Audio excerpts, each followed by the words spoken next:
Okay, I show 9:30.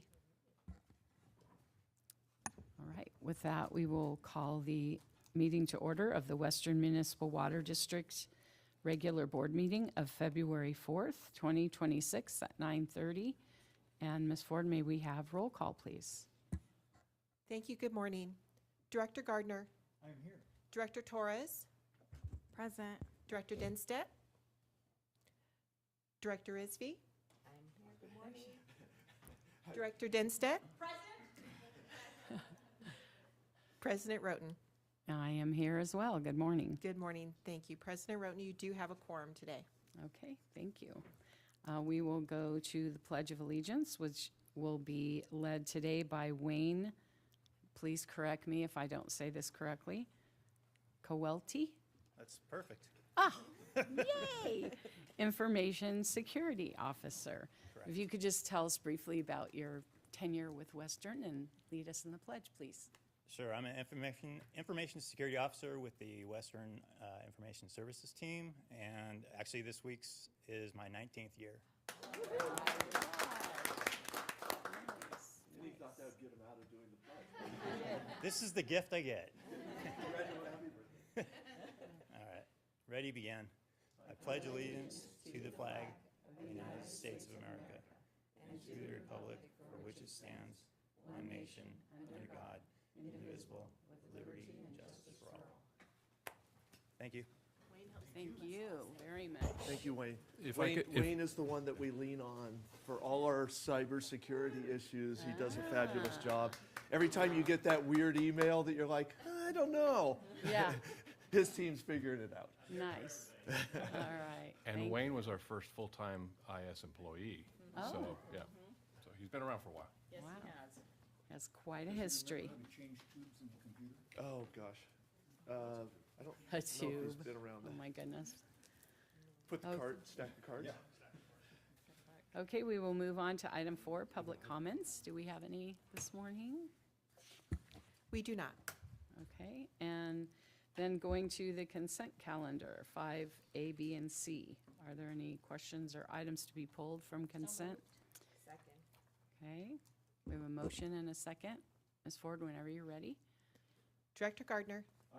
Director Torres. Yes. Director Denstedt. Aye. Director Isby. Aye. President Roten. Yes. Thank you. The motion carries 5-0. Okay, moving on to item 6, items to be added to the agenda. Mr. Miller. Nothing to add today. All righty. And then we'll go to item 7, action agenda. 7A, authorize the general manager to implement cost-saving recommendations from Procure America.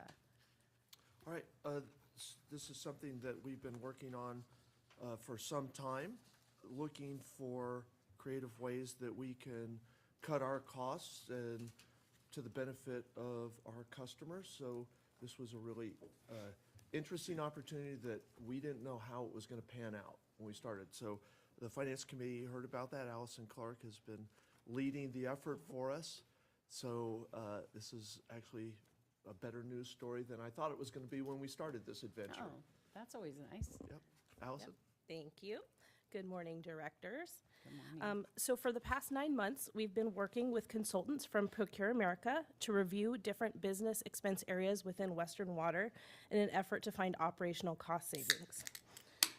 Gonna go through the next slide. In this presentation, we'll cover who Procure America is, their cost reduction process. We're gonna talk about the areas they reviewed for Western Water, the results, their recommendations, and the projected savings we anticipate. I'd like to also note that we have a representative from Procure America today, Todd Main. He's on the Zoom with us, and he'll be available to answer any questions after the presentation. So let's talk about who is Procure America. Procure America is a consulting firm that works mainly with state and local government agencies to help them find cost savings in their day-to-day business expenses. Areas they specialize in include utilities, telecommunications, print management, treasury services, waste services, and technology management. Many of their employees are former industry experts in these fields who are able to conduct in-depth review and analysis of each business area. Their experience and insight allow them to identify opportunities for cost savings or operational efficiencies. They are often able to identify opportunities for savings that the average customer may not even know to look for. They know the right questions to ask and where vendors may be willing to negotiate costs and fees. As an Aqua preferred partner, Procure America has worked with many of our local water agencies here in Southern California, including our regional partners at Jurupa Community Services District and Metropolitan Water District. When we reached out to these agencies to learn about their experiences working with Procure America, here's what they had to say. Chris Birch, the general manager of Jurupa Community Services District, said Procure America was excellent to work with. They found things that his team may not have found. And they ended up saving about $400,000 to $500,000 a year thanks to their efforts.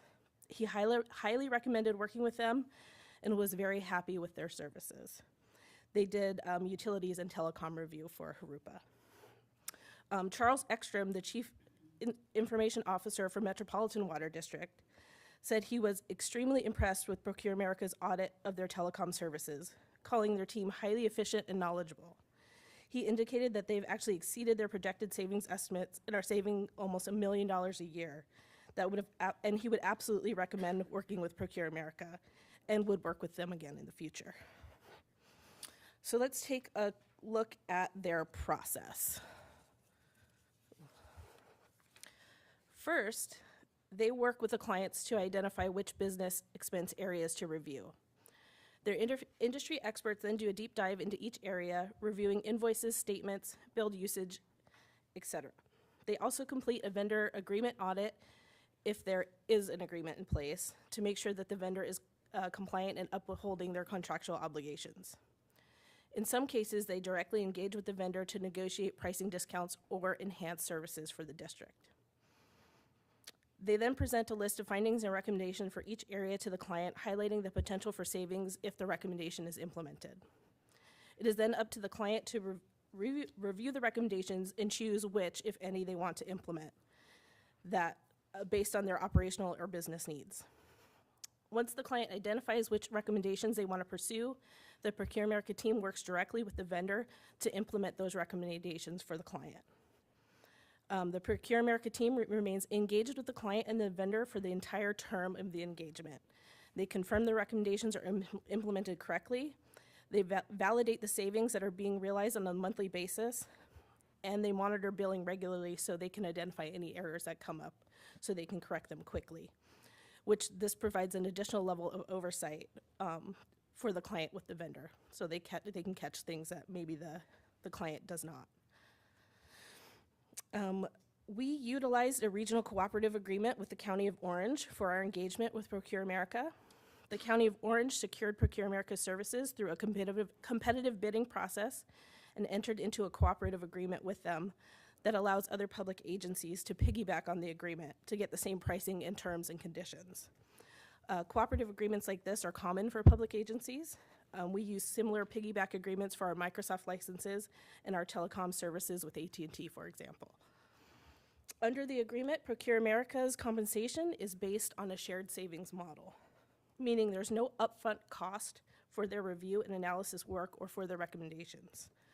They are compensated based on implemented recommendations and actual realized savings. If you don't implement any of their recommendations, there's no savings, so there's no cost. Their share is 30% of the validated realized savings for the next 5 years. So let's look at an example of how the calculations are validated. In this scenario on the screen, we're looking at 2 bank fees. Procure America worked with the bank to lower the amount they charged for each of these monthly fees. To validate the savings, Procure America reviews the monthly bank invoice to confirm the bank is correctly charging the new lower fee. If the fees aren't being charged correctly, they work with the bank to correct them. And if the fees are being charged correctly at the new lower rate, they produce an itemized invoice calculating the savings that were achieved by paying the lower fee for the month. So on this slide is an example of how the invoice is kind of laid out. They list the name of the fee, the original fee amount, which is our benchmark, and then they list the new fee amount that was paid. The new fee is subtracted from the benchmark to calculate the savings amount. So here we have the account maintenance fee. The benchmark was $32. The new fee amount is $12. So that's a savings of $20. Procure America gets to share in that $20 savings. So they pay 30% of that $20, which is the $6. And same with the ACH monthly fee. The savings was $70, so they get to share $21 of that $70. So the overall savings was $90 for the month, and their share would be $27. Again, if no savings are actually realized on the invoice, then there is no cost. The monthly invoices are very detailed, easy to follow, and easily verifiable by looking at the billing statement.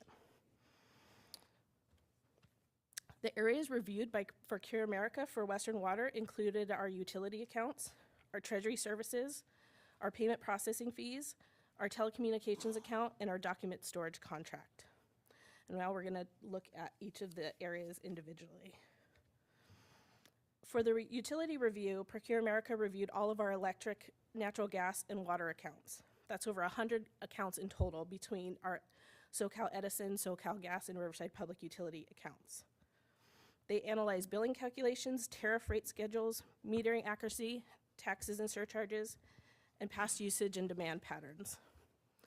They found that our accounts were being billed accurately based on the tariff schedules that they were on, and we weren't paying any taxes or surcharges that were not applicable to us. Through their usage analysis, they determined that 13 of our accounts would benefit from tariff rate changes. Changing tariff rates where allowable is estimated to save us $135,000 annually. The most prominent example of this is our SoCal Gas account for our Holcomb pump station. They identified that there was a more beneficial rate option available to us, and by switching from the general service rate to the engine rate, we would save over $100,000 a year on that account alone. Procure America also analyzed our bank fee statements and directly engaged with Bank of America on our behalf. They were able to get 13 of our monthly account fees reduced and negotiated an increase to our earning credit rate, so we earn more interest on our balance, which is used to offset our bank fees. The bank agreed to lock in these lower fees for a term of 3 years. The estimated annual savings from implementing these reduced fees is $46,000 a year. Procure America also engaged with our bank representative to determine if there were other services available that would benefit Western Water, and the bank suggested implementing a treasury sweep account. A treasury sweep account is an automated cash management tool that transfers excess funds between a business's operating checking account and a short-term interest-bearing account backed by government securities at the end of each business day. This optimizes cash flow by ensuring idle cash earns interest while maintaining a target operating balance in the checking account. The excess funds are moved back into the checking account automatically to cover daily operating expenses if the checking account falls below a specified target. The potential here is to earn interest on excess funds in our checking account. The Procure America projected that we would earn up to $182,000 a year in interest with this investment product. Next, they looked at our payment processor, who is Paymentus, and they analyzed our credit card fee statements to ensure we were being charged correctly. They also benchmarked the rate we were paying against industry standard, which happily they found that we were lower than industry standard, which is a good thing. But they were also able to negotiate lower pricing options with our vendor for the upcoming term renewal. They negotiated lower transaction fees, lower interchange rate fees, and lower ACH fees. The pricing would be locked in for 5 years for the extension of the agreement. The estimated annual savings here with the lower pricing is estimated to be $62,000 a year. They analyzed all of our telecom services, including our phone lines, data lines, and internet services. They obtained customer service records from each carrier, determined all of our install dates, service addresses, and contract beginning and end dates. They performed a contract compliance review to ensure each carrier was performing under their agreement, and they closely reviewed each provider invoice to ensure that we were being billed correctly. They provided us with a complete master inventory of all of our telecom services by location, which was an inventory of over 300 items. They found that all of our services were being billed correctly. But they did identify several unused toll-free phone numbers and phone lines that we didn't use anymore, so they recommended that those be disconnected if needed. And they were also able to negotiate improved pricing or faster internet speeds from some of our internet service providers. This results in an annual estimated savings of $12,600 a year. Lastly, they reviewed our vendor agreement and pricing with our current document storage provider. They found that no cost control mechanism was in place and that the vendor passes through price increases on a regular basis. The current agreement we have with this vendor auto renews annually. The vendor was not willing to offer more favorable pricing or discounts. So in this case, Procure America recommended that we consider changing storage providers. Staff is still exploring this recommendation, and we are doing more research on the vendor that's being recommended to us.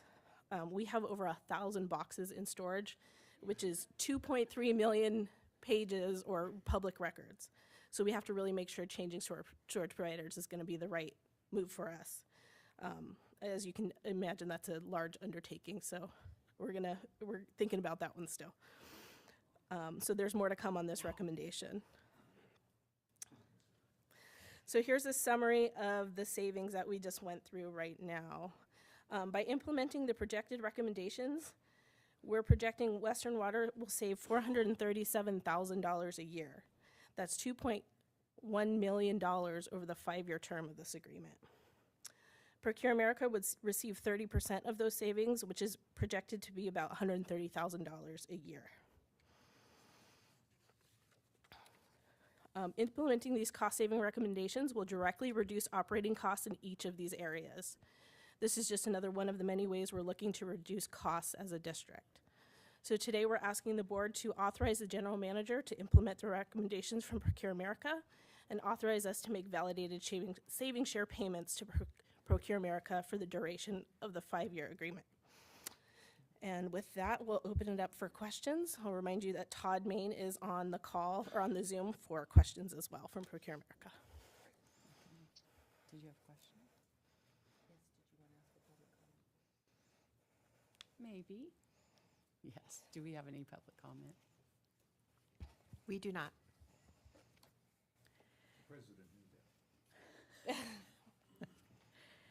So this was discussed in committee. Director Torres and I asked a lot of questions and appreciate the fact that you went out to the agencies that have used this organization because quite honestly, and happy to hear from the representative from Procure America to make a comment on this, but our concern was, gosh, it looks too good to be true. And we wanted testimonials from other agencies, which were provided, and thank you for doing that, to see what their experiences were in this process. Because we want to know if there's a downside. What's the downside? We heard none. We asked that question of everybody we contacted, and nobody had any to report to us, so. And happy to hear from the representative, too, in relationship to that comment. Like, are you too good to be true? Where have you been all my life? I'm blushing, Director, but thank you very much for making those comments. And great job, Allison. You're hired. You do a better job describing what we do than I do. That's for sure. You know. Yeah, no. That's not part of the deal. They're not gonna let me go. Oh, okay. Sometimes when we find folks that do a really good job, we try to steal them. But no, we will not try to do that. So, you know, we've been in business in California for 14 years, and, you know, we primarily support government agencies in healthcare, and it's a really small sandbox that we play in. And if we were making promises that we couldn't back up, people would hear about it pretty quickly, you know, through ACWA, through California State Association of Counties, through the League of Cities, through all these different organizations. So we've kind of created a way that is kind of a no-brainer to simplify it. I mean, there's two outcomes. There's either one, that you're going to get impactful savings. We share in those savings. You're never going to pay on anything projected. It's only actual realized.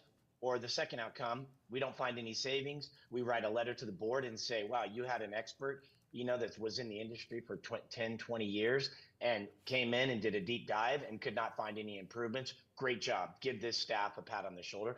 But either way, it's a win. And staff nowadays, there's no agencies that I know of that are overstaffed. Everybody's wearing a lot of hats, and we come in and we look for the nickels and dimes so that the staff can focus on the big things. You wouldn't want Wayne, by the way, congratulations, Wayne, if he's still there on his 19 years, but he's focused on cybersecurity, which is of the utmost importance. You don't want him looking at, invoices that you're paying for software. So that's kind of what we do. We look for the nickels and dimes. So we're not too good to be true. I think we've done great work here in California. We've got about 150 government agencies that we support with these type of projects, and I think it's a great public-private partnership. No, and that's wonderful. You are actually the penny pincher that I've been looking for my whole life. So, don't know And how I do else it at to- home too, and my kids aren't very happy with me, but I do the same thing at home. I'm a little obsessed with spend intelligence. Oh, no, and I like that. we love it. Yes, we love that. So, I think thank you to staff for doing all the things that we asked at committee, because we really liked the story, but we were a little skeptical of the story. And, I think this is a wonderful opportunity for us to realize savings, and I actually will be taking this to another agency to hopefully have them reach out and do some little research on this themselves, and perhaps look at a couple of other issues that might be out there, given the fact that I sit on another couple of boards. But I'm happy to move this item. Yeah, and I'm happy to second it. I think this, out of all the items we had that day, this got the most attention Oh, from us. absolutely. For that reason, and Director Dempster joked, as I said, it's only going to cost us 130. And she's like, only? He's like, you're getting jaded. Right, totally. But the savings are there. I've 2.18 million in the next 5 years. That's huge for our customers, for like he said, for our staff, that they don't have to be doing the penny pinching stuff. And so I think it's a big deal. And like she said, we really wanted to make sure that other agencies were happy, and we really were just shocked at how good it sounded. So I'm glad to hear from the representative as well as other agencies. 130 agencies in California is not a small number. So I'll second. Okay, before we vote, though, I already asked for public comment. Do we have any other board comments? No? I do have just one Mike? quick comment. I noticed in the table in the staff report that one of the things that was accomplished was, I believe it's checking account interest went from 0.82 to 2.5, that's big. It's not a huge amount of money, but that's a really big increase, and the kind of thing that normally a bank won't tell you about. Right. So they'd rather keep the money. And that's on the earned interest credit, so that interest offsets the bank fees. Yeah. No, so And that's, then the treasury sweep does the rest with Right. higher interest. so that's great, and you didn't mention that in your presentation, but that's one that jumped off the page at me. Yep. So, glad to support this. I have two questions, I guess. One for Mr. Main, as we were hearing about what your company does, and you mentioned that at home you drive them crazy with all of this type of careful discernment. As I was listening, I was wondering, do you have a division that does this for individuals? Because yes. No, we don't.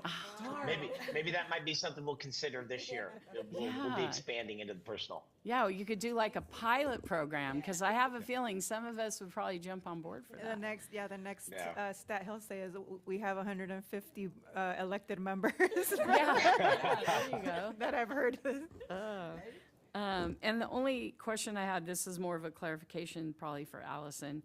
I didn't recognize the term, it's under a utility review, tariff rate. I'm not familiar with what that So means. that's like the rate schedule the fee that you pay for example, for your water, like our water rates, that's the rate schedule we're talking about, the tariff. Okay. The amount you pay for the electricity or the water.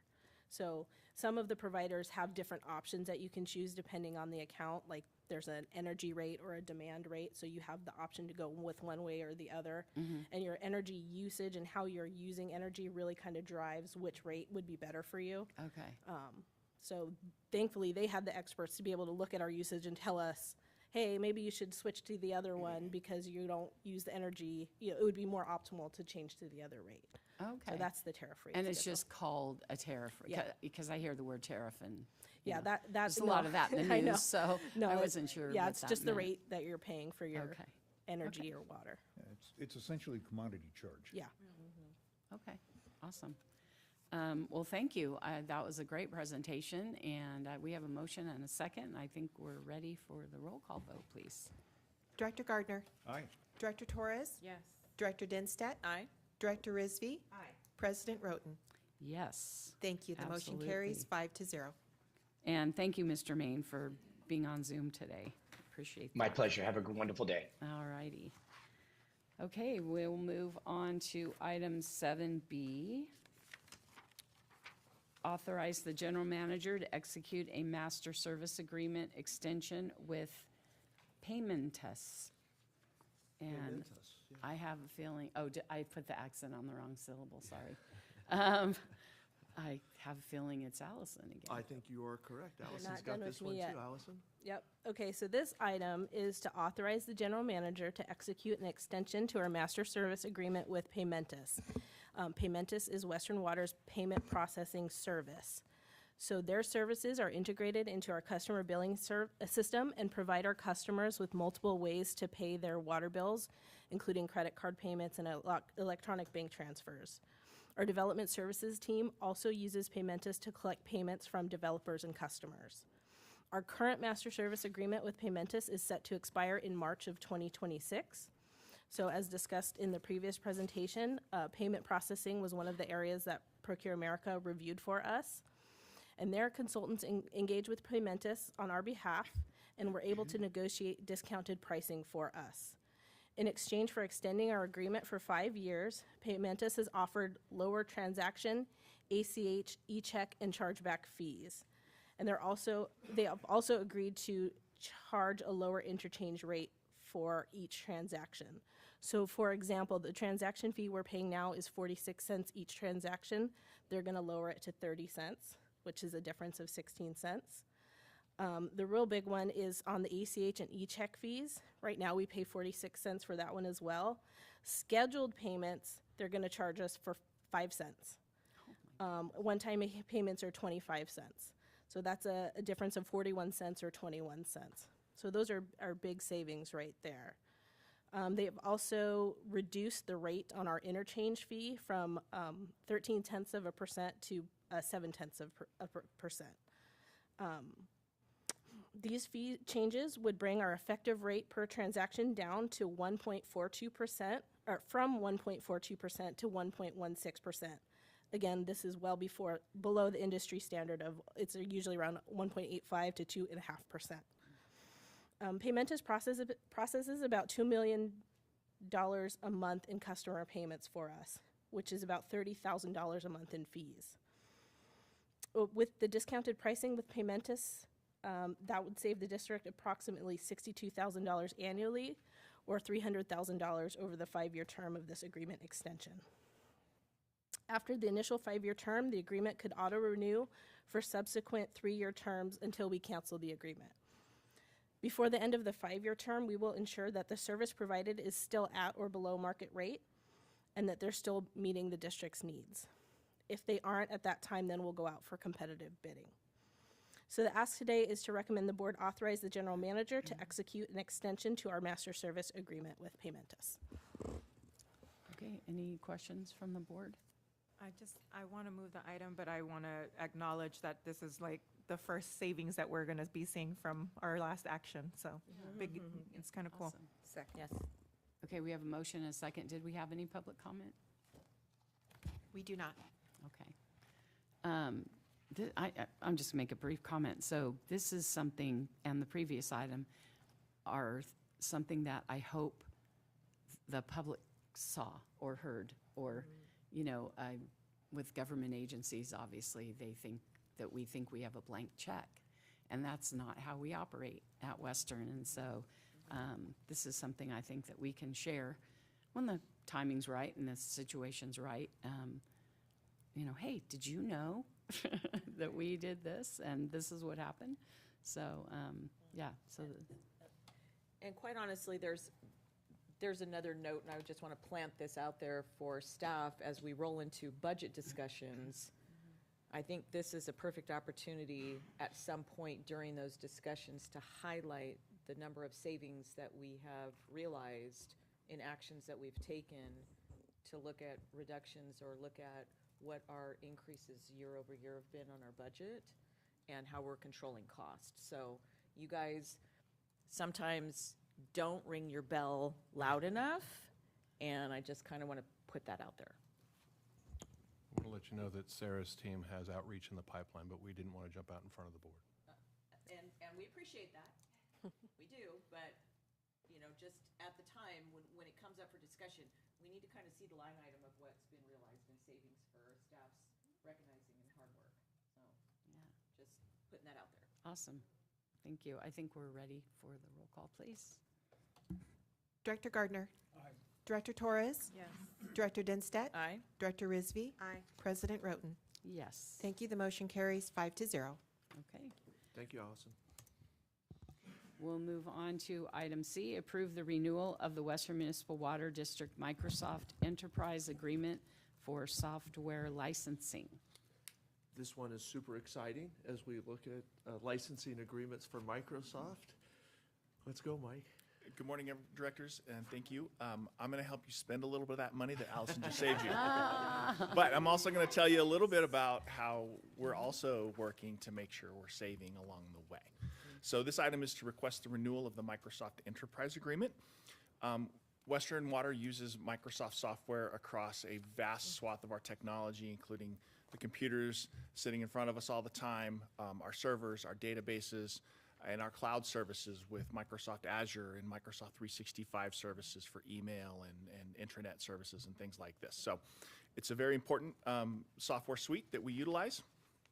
And in order to do that, we use a Microsoft Enterprise Agreement. So the Microsoft Enterprise Agreement that Western uses is just like what Allison described. It's a piggyback cooperatively negotiated agreement. It's often referred to in state and local government areas as the Riverside Master Agreement. So sometime around 2003, MESAC and CISDA, the County Association for Information Services, got together and they decided to work to negotiate a Microsoft agreement that could be used by all local government in California and achieve some cost savings and some predictability in those savings. So the Riverside County got picked as the lead agency. I'm not sure exactly why that happened, but they've been the lead agency ever since. And so as the agreements come up for renewal, Riverside takes the lead and they negotiate this Riverside Master Agreement and open it up for piggybacking by public agencies like Western. And as I mentioned, it was negotiated to provide discounts and price stability for agencies so that we get the biggest discounts available. So what that accomplishes is because it's a cooperative agreement, we get big discounts that Microsoft typically only offers to customer bases with usually tens of thousands or more seats, or what they would refer to as software seats. Each of us are licensed as employees within the agency, and so when you've got a large employee base, that's when you get those big discounts. So this agreement, Western has been participating in since 2008. We use it to help ensure that we're always up to date with our software. It gives us access to the latest patches, the latest versions of software without having to go out and re-procure the software. Some of it's where a lot of software companies are at, it's subscription-based software, so we pay those annual subscriptions to make sure we maintain access to the software. So in order to do this, the Riverside Master Agreement is only authorized to be sold by certain authorized licensed solution providers. So we requested quotes from the 7 authorized solution providers on the current agreement, and we received quotes from 2, Insight Public Sector and Dell Technologies.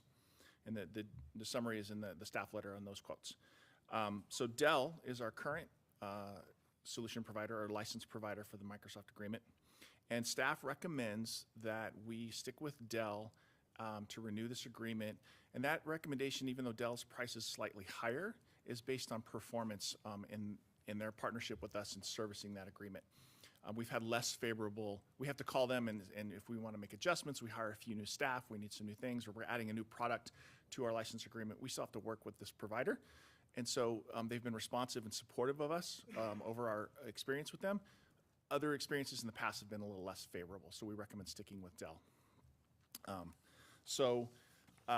To complete this renewal, staff are requesting the Board of Directors authorize the General Manager to enter into an agreement with Dell Technologies and Microsoft Corporation for a Microsoft Enterprise Agreement for software licensing for the 3-year term beginning the 1st of March 2026, ending February 28th, 2029, and authorize the issuance of a purchase order to Dell Technologies for an amount not to exceed $118,000 for the associated annual costs for each of the 3 years. So 3 purchase orders over the agreement each year. I'll note that from the Finance Committee presentation, we amended this just a little bit to make it an amount not to exceed, because we're advised by the solution providers that prices can change month to month slightly. It looks like that price is going to stick right about where we had it in the staff report. So we should be fine with this amount not to exceed $118,000. It is also, once the agreement's completed, that annual amount does not change. Once it's agreed upon, that annual payment stays the same. Other adjustments to licensing, if we had to add more, are handled outside of that annual payment process. So with that, I will take any questions you might have for me. Okay, do we have any questions? Move to approve. Second. We have a motion, a second, or were there any public comments? No public comments. Okay, I think it looks like we're ready for the vote. Please. Director Gardner, Aye. Director Torres, Yes. Director Dinstedt, Aye. Director Risby, Aye. President Roten. Yes. Thank you. The motion carries 5-0. Thank you, Directors. Thank you. Okay, item 7D, adopt a resolution to update the purchasing and contract authority of the general manager. So this is an item that went through the Finance Committee also, and Rick will handle this presentation, right? Yeah, thanks, Greg. Good morning. As mentioned, the committee had a chance to look at this item back on January 26th and actually had recommended the alternate option, which was to raise the GM purchasing limit from $100,000 to $200,000, replacing the original recommendation of $150,000, I think in part to get ahead of future inflation. Originally, the item comes about from my own review of existing policies and procedures when I came on board. I noticed this limit had last been updated nearly 20 years ago, going from $35,000 to $100,000 back then. If we adjusted that limit just for inflation today, it would be about $160,000. So just inflation alone would put us up in this range. These kinds of thresholds of $150,000 are much more common in the region now. Both Rancho and Elsinore have this level. Obviously, Met has higher levels. It changes depending on each district, but we're seeing it be more and more common. The resolution that's before you also includes some clarifying language that the $200,000 limit would apply to contract amendments and change orders. Since the last time the board reviewed something, sort of as a refresh to the limit, if the board's actually looked at a new limit and said that that's fine, the GM would have $200,000 from that point to adjust it. All of that is within the constraint of it has to be within the budget. So if there's no budget for it, that extension for change orders and like wouldn't apply. There is one exception, just to note, which is for public works construction contracts. Those limits are either set by a different resolution or have different restrictions under law. We have a separate limit for those for change orders, frankly, because those tend to be contracts in the millions typically, and so a smaller limit doesn't apply. So those would continue to have their existing limits apply. The Finance Committee had requested a little bit of additional information on how many POs and contracts would be affected on a typical basis if we raise the limit. So if we back in July 1st of 2024 had implemented a $150,000 limit, you would expect about 40 POs or contracts since that time to stay at the staff level. If you increased it the additional 50 to 200, another 16 would stay at the general manager approval level. Practically speaking, you would continue to see almost every single public works construction contract going forward, because by law that limits at $35,000. So you would see all the initial contracts for that, and frankly, all of the like water supply contracts or any multi-year larger contracts, either for consulting or other things, would still come before the board. So this really takes care of smaller materials and consulting contracts. Staff did confirm with legal that all of these proposed changes are fully allowable. And with that, I'm happy to answer any questions. Okay. Any questions from the board? I had written myself a note. Unfortunately, I was not at that committee meeting to ask. And Rick, it sounds like you pretty much addressed what I was going to ask. I was curious about the discussion to increase it from the 150 to 200, but it makes sense what you're Yeah. saying.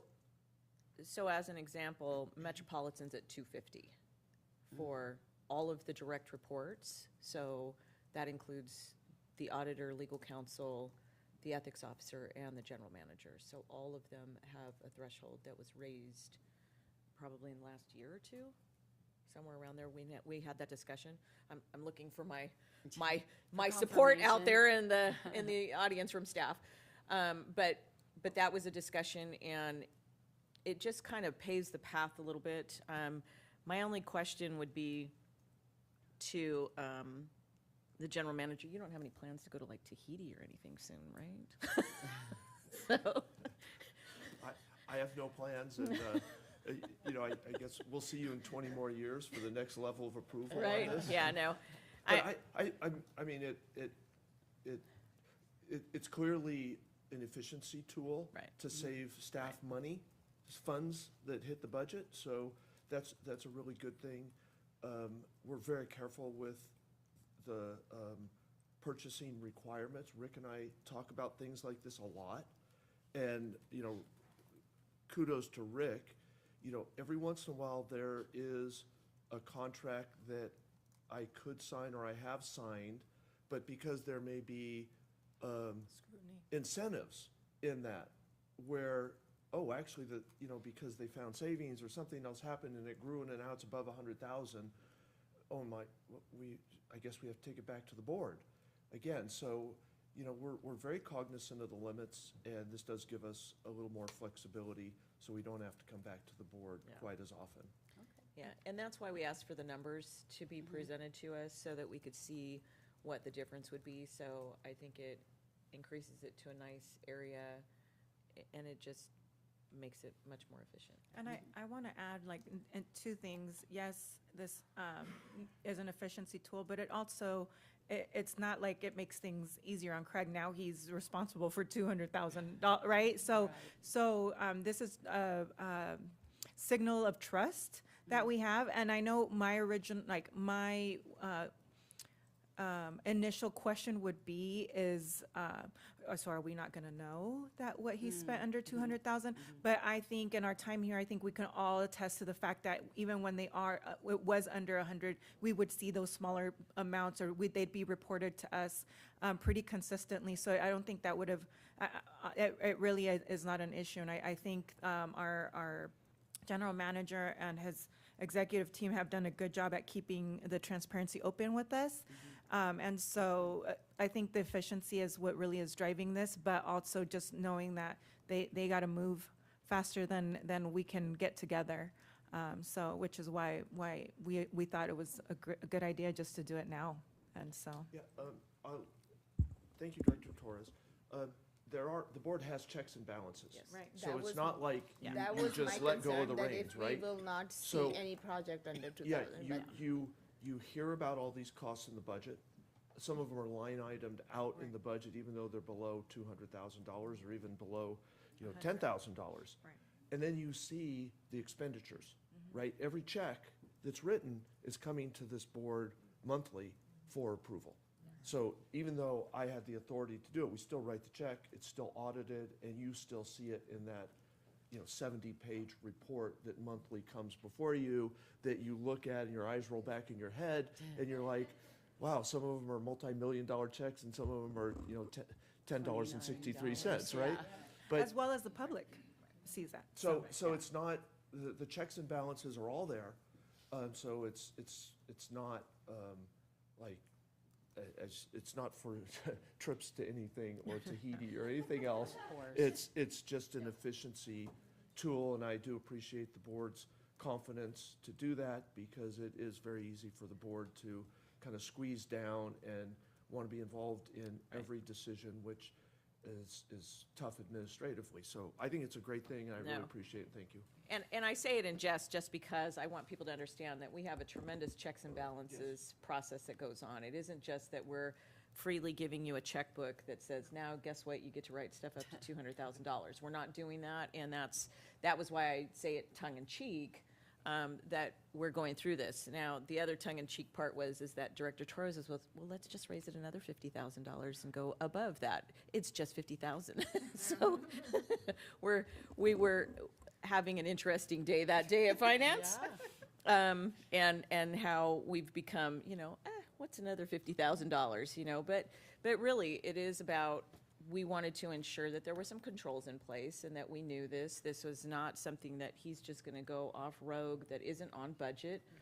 I don't think our CFO would allow that. I think he'd have a heart attack right there and stop everything. But, so there should be a confidence level out there for the public that while we do this, it's for efficiency internally, but the controls are not being removed. No, okay.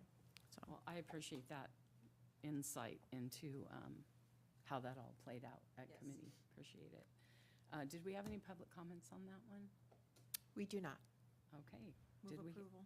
We have a motion and a second. Whenever you're ready for roll call, please. Director Gardner, Aye. Director Torres, Yes. Director Dinstedt, Aye. Director Risby, President Roten. Yes. Thank you. The motion carries 5-0. Okay, we'll move on to item 7E, approve a capital budget increase for fiscal year 25-26 to support the purchase of a computer numerical control machine, which I learned all about the other day. Good job. Well, Dean Standing Warrior here is to present this, but we did, not all of the board. Some of the board heard it at the committee meeting, but not everyone. So he's going to explain what a CNC machine is and why we need it. A big calculator? What's that? Yes, big calculator. Huge. It's huge. Thank you, Craig, for that introduction. Good morning, directors. Good morning, Western family. So here today to discuss the proposed approval of a capital budget increase and present a strategic investment that will strengthen Western Water's operational resilience and reduce cost with the purchase of a high-precision computer numerical control, also known as a CNC machine, for our El Sobrante machine shop. So Western Water's ability to maintain critical infrastructure depends on precision, speed, and self-reliance. Over the past several years, we've built a foundation that allows our staff to fabricate parts essential to sustaining operations, saving time, avoiding delays that can impact service reliability. The CNC investment is the next step in that journey. So directors, you may recall, during a previous EOWR committee meeting, September of 2025, staff from our operations, maintenance, and mechanical services updated the committee on the progress of our operations machine shop and also demonstrated machine components. Many of you also toured the shop during your visit at our El Sobrante campus. So Western Water are committed to improving self-reliance and operational resilience through the acquisition of specialized tools for the in-house machine and fabrication shop at our El Sobrante facility. Since launching this initiative in 2020, Western has invested in essential equipment such as two lathes, an end mill, bandsaw, and ironworker, and other associated tools for the machine shop. These assets have already proven their value, enabling staff to fabricate components for major repairs, avoid costly delays, and improve turnaround times for critical work. So we are pleased to announce that our machine shop is expanding. Our enterprise and asset management team has recently completed an assessment of our El Sobrante campus and have initiated plans to relocate teams and equipment to optimize workspaces, storage, and warehouse oversight. Consequently, we have been able to increase the footprint of the machine shop to accommodate a proposed CNC machine and future machinery and tooling as well.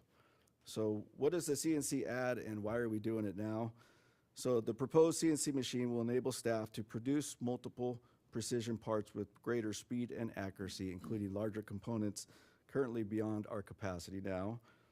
This would be just for picture or visual, pump parts, motor parts, things like that, bracketry that we would use in our processes. Also reduce labor demand and rework through programmable, repeatable operations that require minimal oversight once the setup of the machine is completed. We'll also be able to move to standardized quality and ensure repeatability, really fabricating the same part every time from the single program initially. and accelerate turnaround times, particularly for parts that are back order custom fabricated externally outside of Western. So in short, the investment moves us from primarily manual machining to precision scalable production, directly supporting reliability and our cost control.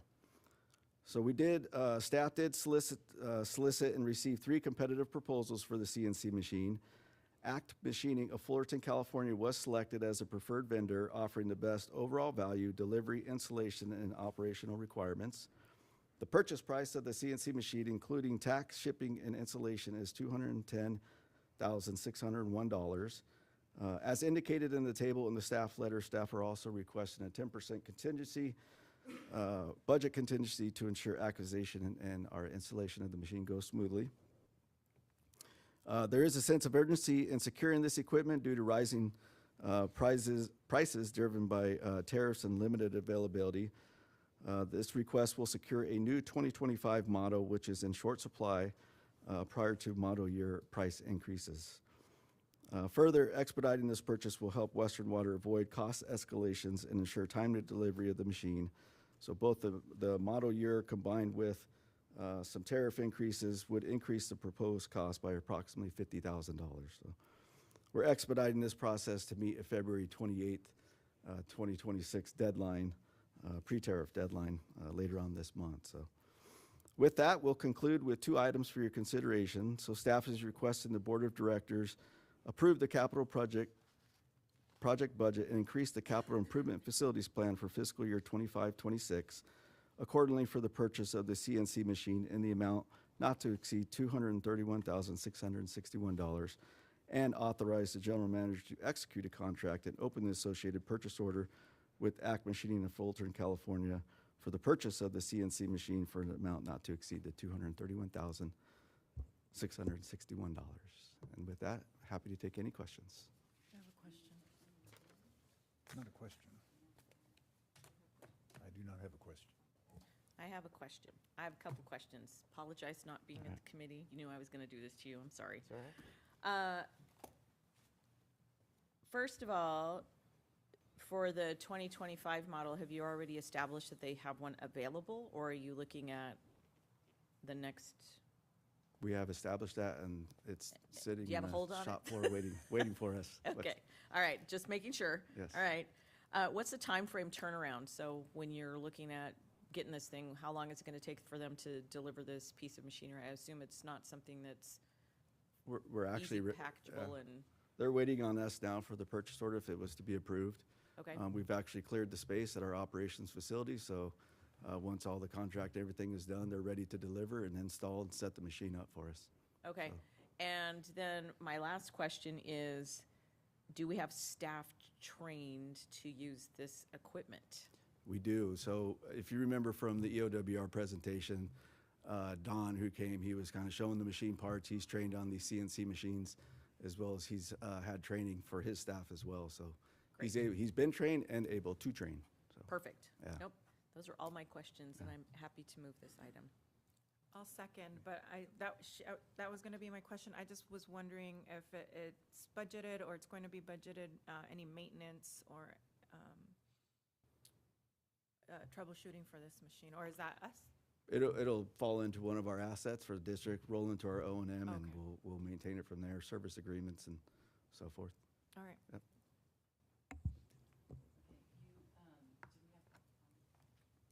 We do not. Okay.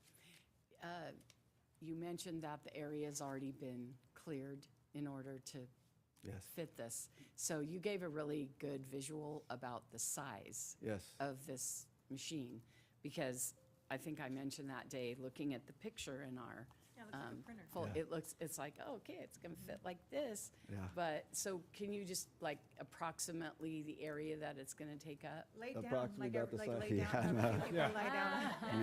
I can step it off for you. If I could get 3 other people to, literally about the It's size of not this delivered in a pickup shared truck. area over here. Wow. Yeah, yeah. Yeah, okay. So you I can have walk Little bit inside of smaller, those but- doors? What's that? You can walk inside of the doors?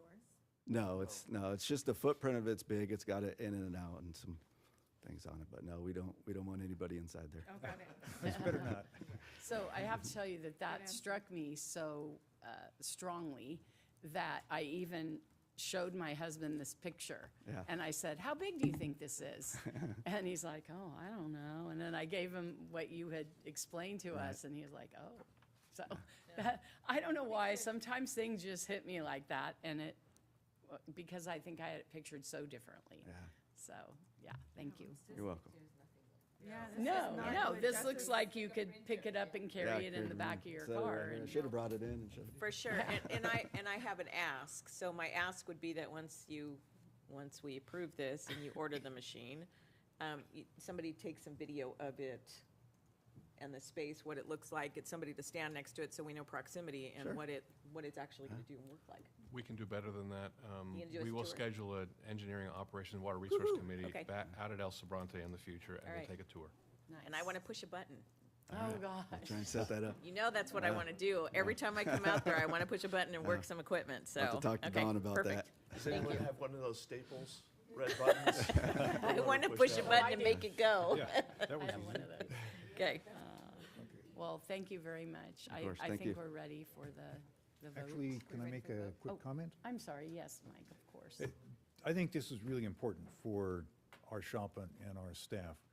When I first toured the shop, you were getting some high-quality, older machine equipment and rehabbing it and starting to produce things that we would have spent more money and much more time getting from outside vendors. And I said, where's your CNC machine? And they said, well, we don't have one. I said, you need one. Now we're getting one. So Very good, it Director. is truly an amazing machine. You put a hunk of metal in it, and it turns out a finished product that doesn't look anything like what went in. It's a truly amazing machine, and it's faster, it's very accurate, and it will be a great addition to your staff's capabilities. 100%. So, Agree. Excellent. Okay, now I think we're ready. Are we ready for the vote? Yes. Director Gardner, aye. Director Torres, Yes. Director Dinstedt, Aye. Director Risby, President Roten. Yes. Thank you. The motion carries 5-0. Thank you for your support. Okay, thank you. And we'll move on to item 8, reports, General Counsel report. Mr. Ballinger. Real quickly, I wanted to let the board know that I'm preparing the staff report for the next meeting where we'll get the update on SB 707, the large amendment to the Brown Act. In the meantime, I want to remind the board of a sometimes forgotten provision of the Brown Act, and that is the Brown Act allows members of the legislative body to post comments on social media, provide information to the public, respond to members of the public, but it prohibits legislative body members from responding to other legislative body members' social media posts directly. So that would include commenting or liking or putting an emoji or something on other legislative body members' posts about something that's within the subject matter jurisdiction. So just a quick reminder. Posts of other legislative body members of the same board, yes. Right. So, But us, all of us saying we love Western on a Western post. oh, that's fine. Yep. So just a quick reminder, no particular reason, I just, Oh, okay. sometimes we forget about these little provisions in the Brown Act, I wanted to remind you. Okay. So I guess that brings up a question for me. So if Western has posted it on their Facebook and and maybe another board member has already liked it, then I You shouldn't. shouldn't respond to that, Then I correct. shouldn't, well, I shouldn't respond to them, but can I like the post? Probably, you can, yes, you can respond to the post To in general, West. yes. Okay, I see what you're saying, but don't like the board members' Correct. post. Okay, got it. Thank you for that. So don't like each other at all, or Yeah. anything, At least not public. Or What di- about or a thumbs dislike, down? Oh. or dislike. right? Yeah, or dislike, okay. Thanks to you, I can't comment now. Or- Yeah, I wanted to be first. Gosh, okay, all right. Okay, we'll move on to item B, General Manager's Report. Mr. Miller. Okay. It's been a busy time since the last board meeting, so I've got quite a few things. Oh, yay. Guess what my first thing's going to be to talk about? Imagine what it is, Craig. We, once again, were voted a top workplace in the Inland Empire officially. So it took a while to get the organization to release the information. We've been waiting. We had results for a long time of the survey, which I use with the staff and with our leadership team. But it's great to hear that we were finally recognized officially as a top workplace. We're one of 14 in the Inland Empire in our size category to be recognized as a top workplace. So we're really, really proud of that. Let me give you, I have some notes on. Can I ask a question really quick on that? Yes. Are they doing a recognition event? No, I don't think they are. Director is referring to, they did a press release event like 5 years ago when we did this. Yeah. And they haven't been doing that lately. They've just done a press release. Okay. But yeah, they did do one at, it was a convention center maybe? Yeah. Yeah, I think they stopped that. So what's the value of this to Western? So I look at it like, this is completely confidential. So, the organization sends out a link to the survey to every single one of our employees, and they respond anonymously. So no one sees what they say. First couple of years we did this, a few employees were like, I know you can still find out what I said. Sure. And we're like, no, don't really even care what you said personally, because this is all about making Western a better place to work. So we use this information very intently to craft our leadership and our communications for the organization internally. So super valuable, anonymous. It gives employees, I think employees have a lot of confidence now to respond to the survey. Now, when you fill out the survey, you can do the easy way and you can say, oh yeah, we're great. And you just click a button, it's like strongly agree all the way down to strongly disagree. But you can choose to make a comment on, I think, every single question. And so a dialog box drops down and you can type a response. So I'll go over that in a minute, but the number of responses is increasing, which is really interesting. We had 150 employees respond to the survey. A prior organization that I may have worked at couldn't get 30% of their employees to respond to a survey about how the organization is. So we have 83% of our employees responding. Wow. So that is really good. One of the things that we look at is what they call the overall employment or employee experience. And we have a score of 85%, which is way above the benchmark in the industry average. So what's employee experience? I have to read this because I lose track of what it is.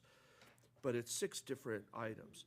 So encompassed in that is there's analytics within the survey where they look at how each survey responder responded to alignment, or is the organization and the employees closely aligned? Are we empowered to execute? Are we enabled to grow? Do we have engagement? Are we fairly valued? And are we respected and supported?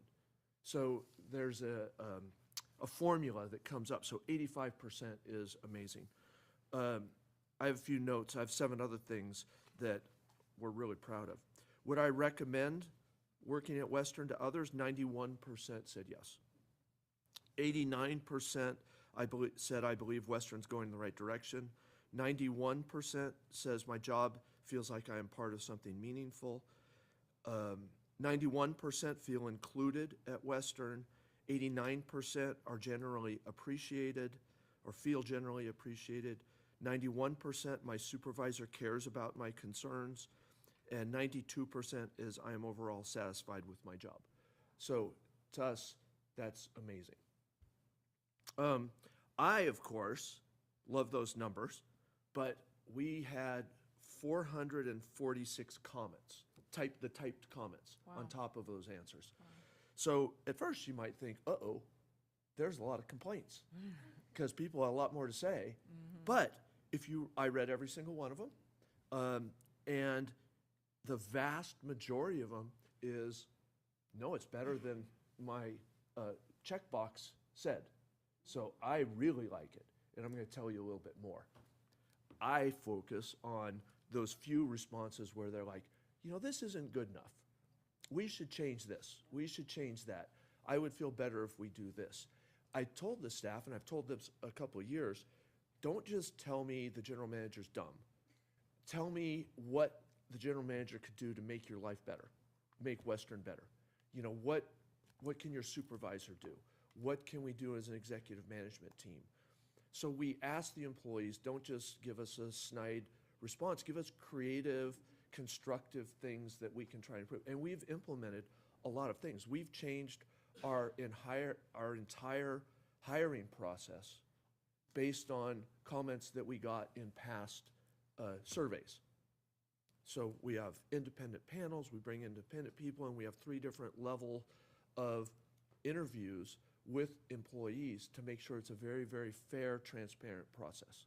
So things like that have really come out of this, and those are really important to the staff. And there is no comment anymore, 446, about the selection process is unfair, or I didn't get fairly considered for a promotional opportunity. That has disappeared from the comments. So, super happy about it. We got, do you have pens? Yes, they do. You got pens? Oh, already on. I love it. So, staff all got pens, yep.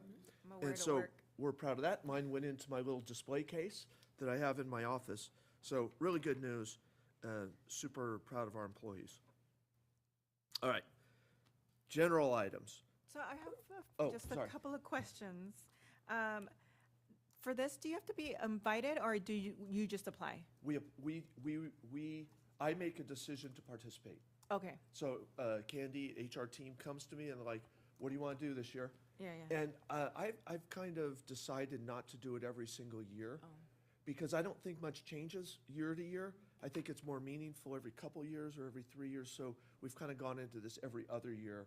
And it gives you a chance to implement the criticism. It does. Rather than you trying to hustle for a year to. And I'm very careful because I don't want staff to feel like we do this to win an award. We do this to make change. That's awesome. And there's survey fatigue. You're part of a big organization, and I'm sure you experience this, right? And we don't want people to ignore our surveys because we tend to survey out because we want responses and we use them. And then, so since you don't do this every year, how many years have we received this, and do we know? Ryan thinks 5. 5 times. 5 in our hearts? 5 times. 5 times, that's awesome. Yeah, that's not 5 years in a row. Right. So there's some space in there, 5. Okay, I just wanted to ask that, and that's. And I will add that one time, this is interesting, we didn't win one time. No. And that was because there are checks and balances by the organization, and if there are certain questions that are answered in a certain way, you kind of get disqualified. So was there influence put on the employees to answer one way or another? And so if someone in the survey, and the staff could kind of undermine the survey by saying that. So one year there were a couple of answers that felt like, we were really encouraged to give positive answers. Well, we went back the next time we did it, and we made sure everyone understood. Hey, this is independent, anonymous, say whatever you want. If you don't think things are going well here, tell us. We're not getting better if we don't know what's wrong. So that's never been an issue. That was years ago. Yeah. So. But that's good to know. Yeah, it's not just sign up and pay your money and get an award. Right. I mean, they actually have a very, very sophisticated metric of how this all comes together.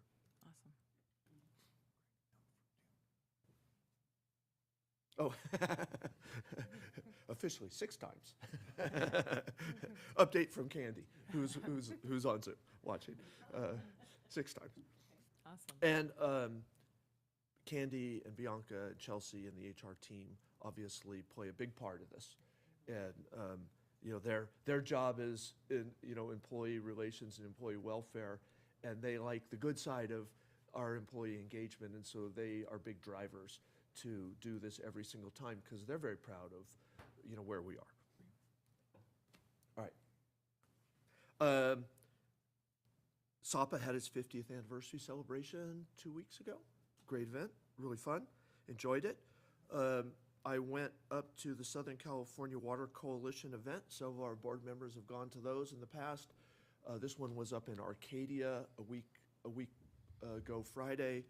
Shivaji Deshmukh and Adon Ortega were the stars of the show. So they had kind of like a fireside chat format. It was really, really interesting. Really good event. We did the CMUA Capital Day in Sacramento last Monday. Director Rizvi regrets volunteering to go to that. We dragged her from office to office to office. The day is, half of day is like a CMUA conference where, you know, all the membership can come and they bring legislators in, committee staffers in for the important committees in the legislature, and they do presentations on power and water, and there was AQMD update. So that's really interesting for half the day. And then the second half of the day, we just go and walk the halls in the swing space, and I think we had 10 meetings. So it's a lot. It's bang, bang, bang, half an hour after half an hour after half an hour of talking, and the staff's biggest challenge is not to fall asleep while I talk endlessly at each one of these. So thank you for pretending like you were still paying attention. And Director Rizvi gets to do all the introductions, so it worked out really well. It was a good event. We continue to work with the City of Riverside. As you know, it's really important that we continue great relationships with them. They move water for us. We have rights in San Bernardino Basin. They move that water for us. We also acquire some of their surplus water. So Tim and I went and met with their RPU general manager and the assistant city manager to talk about that. We're actually pushing them a little bit because there's more opportunities that the city can take advantage of that would be beneficial to us and really beneficial to them. And so we're kind of continuing to remind them that we can do more together. So that was a really good meeting. That same day, we attended the Riverside State of the City with some of our board members. Very good event. Last week, we had our retail agency roundtable right here. And again, Shivaji Deshmukh was the star of the show. I'm starting to think I could give his presentation for him now. I've heard it a lot. He keeps asking me to not have to do this anymore, and I said, you took the job as the Met General Manager. You got to tell everyone they're really interested to know what Shivaji's philosophy is going to be as he rolls into what I like to say is the most important water job in the nation. So that was really good. Then staff, our team, a lot of them sitting out here, we had a long meeting with San Bernardino Valley staff. We have a lot of things going on as Heather and I are the water masters for the San Bernardino Basin. There's lots of recharge projects. You've come to some of the ribbon cutting for some of those recharge projects. There's a lot more on the books. There's a lot of issues with the judgment, with the water master, with basin optimization, with FIRO. FIRO is us trying to use weather forecasting to hold more water at Seven Oaks Dam so that we can put it to good use in the recharge facilities. Well, getting the Army Corps of Engineers and the flood control agencies to allow a flood control facility to be used for water supply is very challenging. And so we're talking about, you know, do we have to go back to DC and get language in the WRDA bill to get permission to do this? How do we go and lobby for that when we go to DC in June? So a lot going on. So a lot more to come on that. But I also, I'd like to bring Heather in maybe to a water an EOWR meeting to kind of talk strategy with the board and talk about all the details of that. There's a lot of details behind it. It's a long presentation. And Wasn't the word of language due this month? the word of language was due, and then it was extended, but it may be due today. I don't know. But I think we're actually, I don't want to get too involved in the details, but we're actually, in working with Mark Limbaugh, we're questioning whether we need word of language. We think there's old word of language in 2024 that covers what we want to do. Oh, okay. But there may be some subtleties in that language, as always. But you are right. It was due. They extended it. I don't know that we need it right now. So we're still debating that. Then the last one I wanted to talk about was, you heard about a mill shutdown that was going on. It was supposed to be done at the end of the day today. They finished a little early. All went well. We're out of the shutdown. As of 7 a.m. this morning, our ops team they're good worriers. They always worry. Something could go wrong. We're paid to be worriers. We actually finished with 77% of our reservoirs still full. And in addition, Metropolitan's reservoirs at Mills still had 15 million gallons in them. So we went through it just fine. And, thanks to our ops team for being really, really diligent in making sure we're prepped, informed everyone, and coordinated very well on it. So another success story for required, necessary maintenance. With that, happy to answer questions.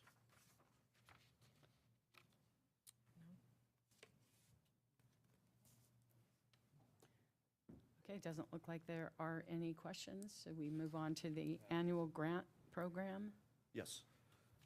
Mallory is going to give us our regular update on grants. Good morning. Good morning, President Roten, board members, and staff. The grants team is pleased to bring you the annual Western Water Grants Program update. And so 2025 was a busy year for the grants team. Let's start with some of the highlights from that year. We submitted 43 progress reports, and that includes financial reports, quarterly progress reports, annual progress reports, semi-annual progress reports.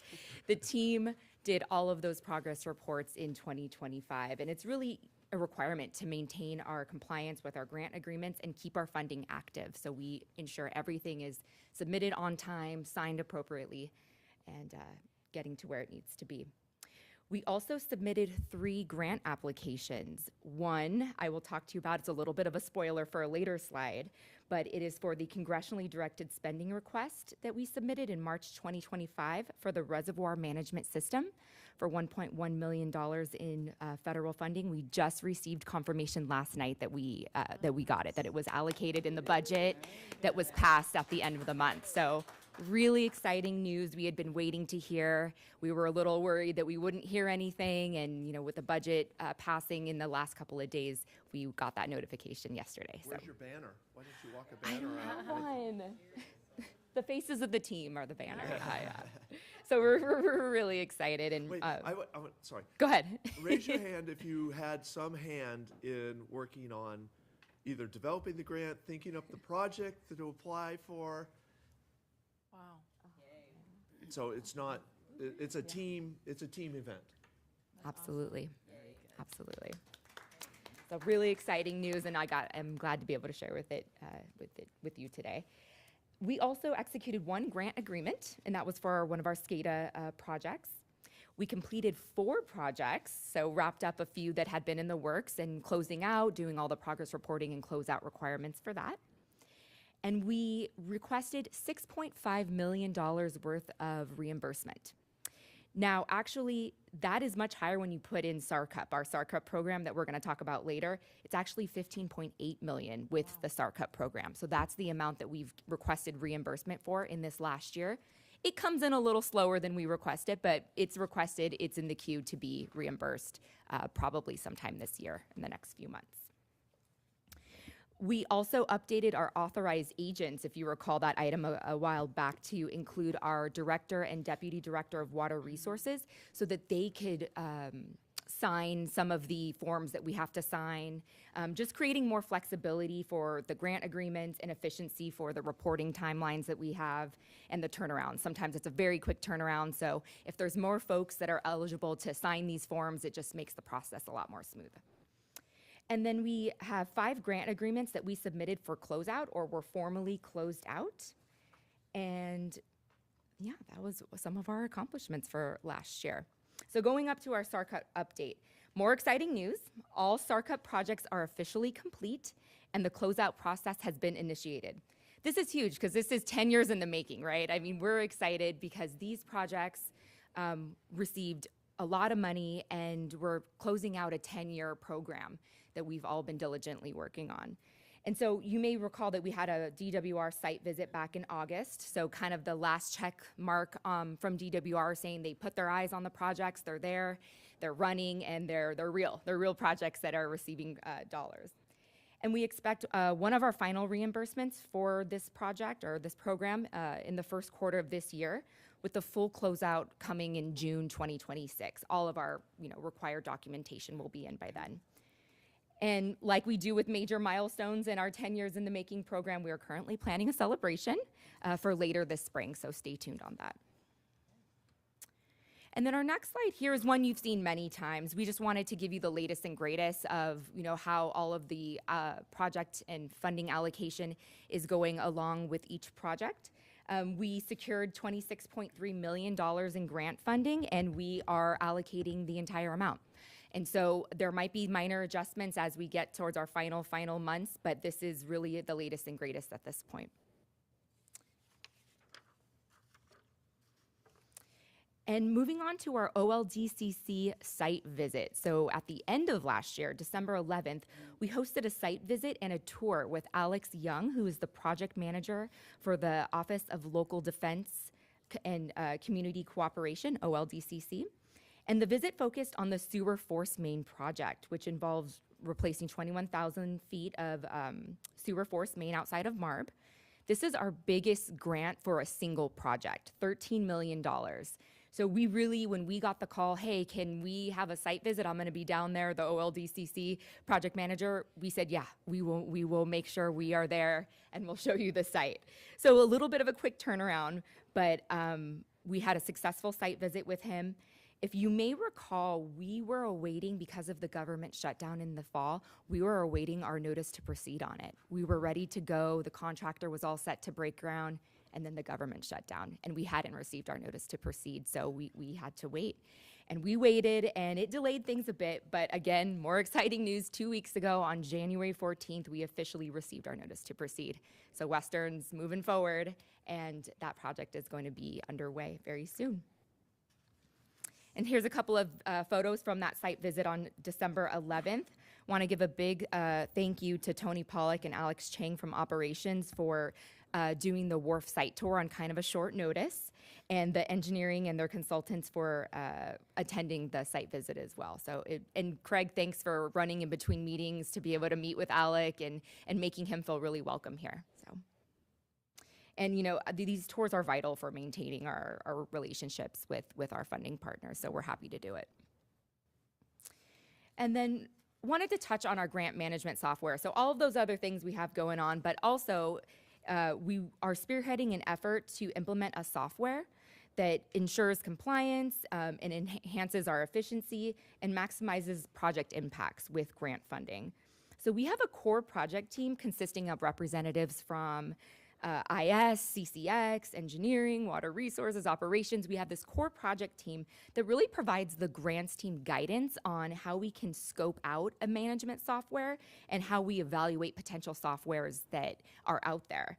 And so we're meeting and discussing with them, what do we need to do to make sure that we get a product that's going to work for grants management in the future too as we grow.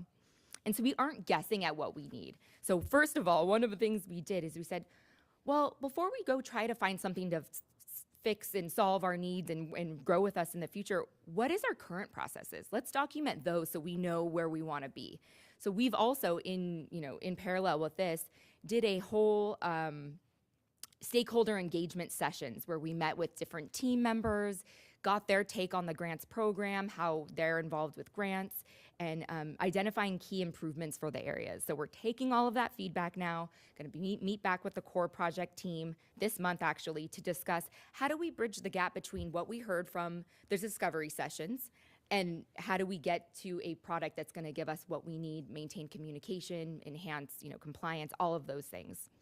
So we hope to have an RFP out on the streets for this sometime in the summer as we get all of our information together and really, put together a true scope of the key functions of this software. And it'll look hopefully something like on the right-hand side. This is, purely just something we found as an example, but it would be something like this that project managers and grants team members can come together, communicate, and all be on the same page in a centralized place.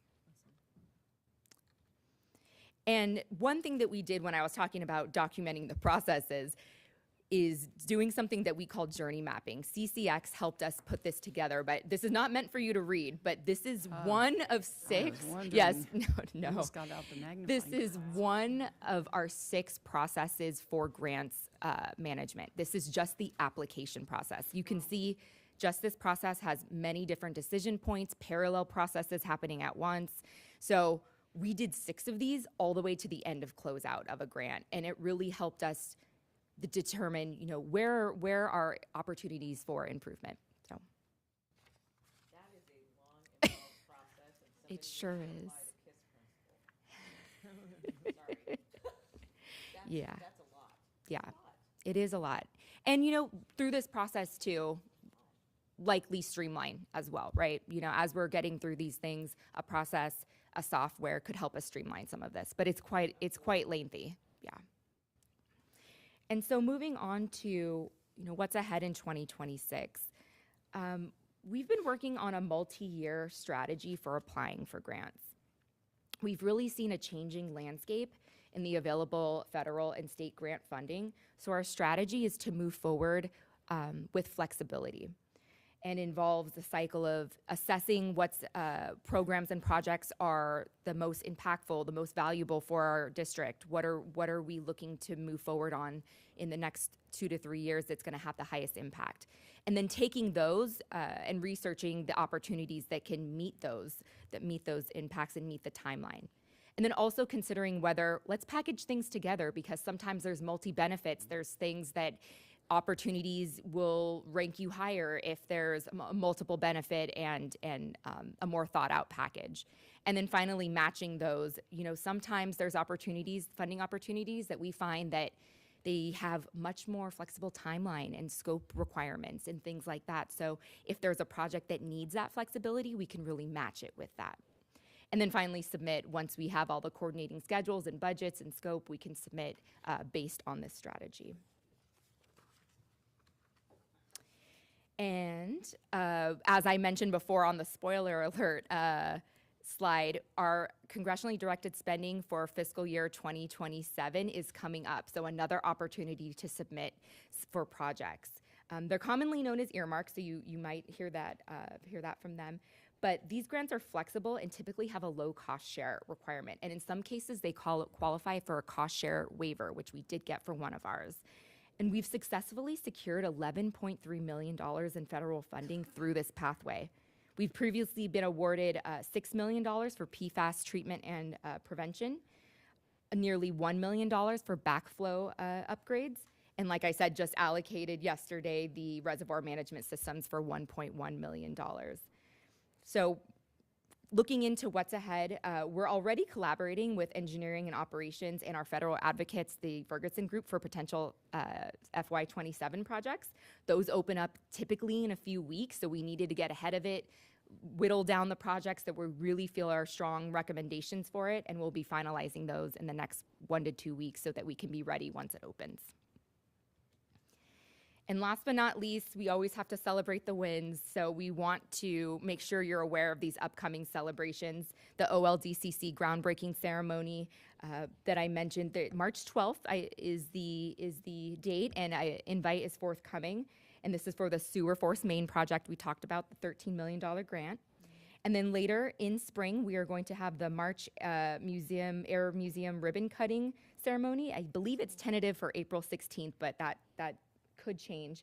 And this celebrates the March Air Museum's landscape project that removed 20,000 square feet of turf grass for climate-appropriate plants.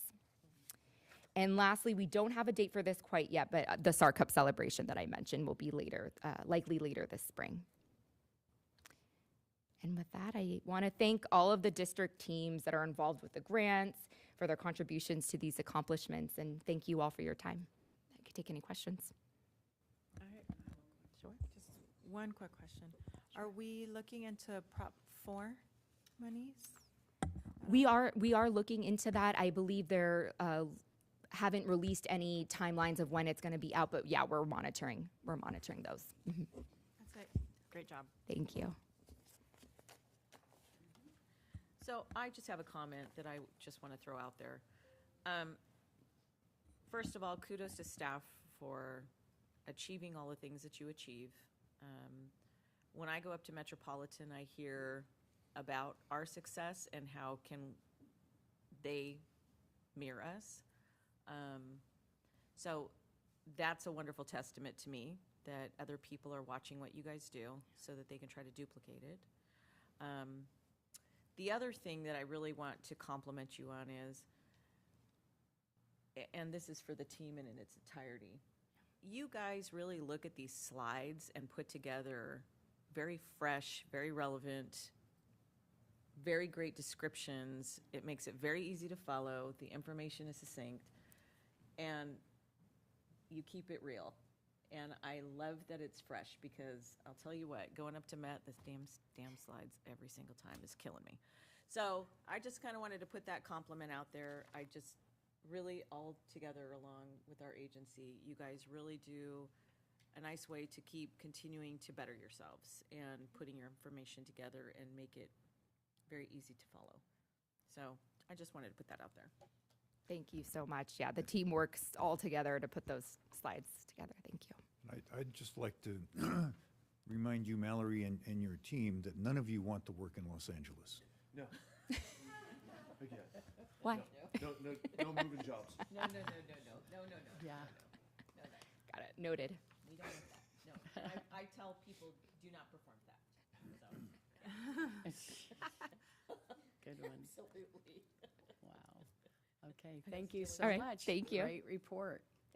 And great work. Okay, we'll move on to item C, director comments and requests. Do we have anything for SAPA? We do. SAPA met yesterday and took a couple of actions. They awarded a contract to the Catalyst Group for strategic plan development. The Catalyst Group worked on Sites Reservoir Project, and they helped bring together the really diverse and often quarreling interests surrounding the Sites site, and got the organization that exists now cooperatively wrapping up approval of the project together. And they get a lot of credit for that. So that's the group that was selected by SAPA. This will occur the work will occur over the summer. There'll be significant outreach to interested parties, including some tribal representation. The GMs are gonna get asked to wade in. Yeah, you have nothing else to do. So that's exciting. We SAPA have not updated the strategic plan in quite some time, and that was a minor update. This is a start from scratch. And then SAPA is set up with the per diem reimbursement for SAPA board members automatically increases 5% a year unless an action is taken to waive it for a year. That was up at the meeting yesterday, and no action was taken, so we get, I think, $20 a meeting more? All Vicki? right, It someone's paying for comes lunch. back to Western. The PA 24 committee, which is the Brine Line Committee, also met and took care of some issues revolving around the Santa Ana River Trail and facilities that need to be moved so that it can connect just below Prado Dam. And it's very complicated. There's all kinds of utilities in there. They have to build a bridge across the river. It's in 2 counties, and it's a zoo, but that is moving forward. And then, as Craig mentioned, SLOMPA celebrated its 50th anniversary. There is I think, a very good video on the SLOMPA website. Looks at SLOMPA's history. It's about 15 minutes long. And Sarah, your team needs to look out. You're going to get some competition at Capio this year because SLOMPA is submitting that video, and they put together a book on SLOMPA's history, which was given to those who went to the celebration. So they're going to submit both of those to Capio and see if they can push you out of first place for once. And that's it for SLOMPA. Director, one of our past general managers was also recognized at the event. Yes. Don Herringer. Yeah. And he is featured prominently in the video. So, yeah, Don was here when they invented dirt. Water, when they invented water. And when they started putting water down the dirt. Yeah. And for those you may not know, that whole staff back there has been through the Don Herringer College of Water. And he literally held classes here at Western to train every single one of those people. Wow. And including homework and quizzes on the judgments and how it all works. He's got a big history. Yeah. Sign me up. And an incredible memory. Yes. You talk to him about things. They're all shaking. Yes, he does. You talk to him about things that happen. He says, "Yeah, I was in 1971, April 15th, or maybe the 16th. I'm not sure." We still Amazing guy. Mike, do you know if there are any other copies of that book about their 50 years? I do not know, but I'll try to find out. I'm sure. We'd love that. I would love to have a copy of I'd that. love one. Let me see if I can lay my hands on some I spares. see notes and pens going for that. Yep, they got it. Awesome. Okay. I just want to, I mean, SAPA is near and dear to me. When I was in college, they paid for my, basically paid for my rent. We did the water quality testing at Canyon Lake and Lake Elsinore, and so they were contracted with Cal State San Bernardino, and so I love SAPA for that. That's really cool. And I had the opportunity to serve on the OWOW committee for a little over 2 years through WRCOG. Yeah. And oh my gosh, I learned so much. They were redoing their whole OWOW plan, pillars, and all these things. So it was a great learning experience for me. And that was before I was on the board. Absolutely. So, Metropolitan. Next week. You look like you're ready. Oh, Next okay, next week. Pass. Okay. And Chino. Oh my gosh, wait, what happened? Pass. I was bracing myself for 30 minutes. I know, Next exactly. Next week. Chino Basin Watermaster, Mike. Chino Basin Watermaster meets later this month, but they do have a strategic planning workshop tomorrow, which Laura and I are going to. And then we'll see what comes out of that. It's in the early stages, and they've not yet hired a consultant to help guide them, but trying to put together the ideas of what needs to be in a strategic plan, or their strategic plan. So that's tomorrow. Okay.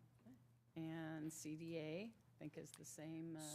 CDA meets tomorrow, right after the strategic planning workshop. So nothing new to report there. Okay.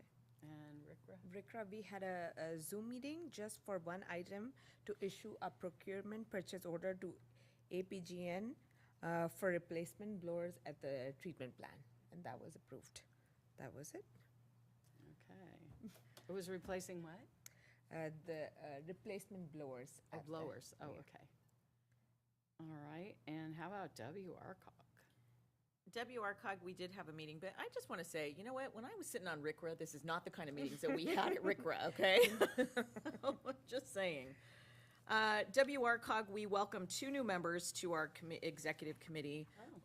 One from the city of Calamasa and one from the city of Wildemar will be joining us. So we'll be holding one of our very first, next month, we are going to be holding one of our very first attempts at doing an actual in-person new member orientation.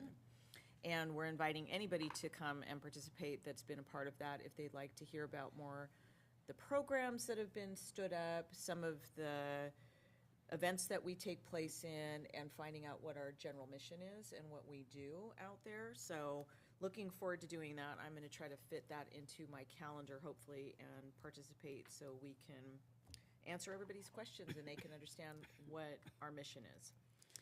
And then we are moving forward with some construction opportunities for the new building. So if you are aware, we did execute and purchase the building down at 1955 Chicago.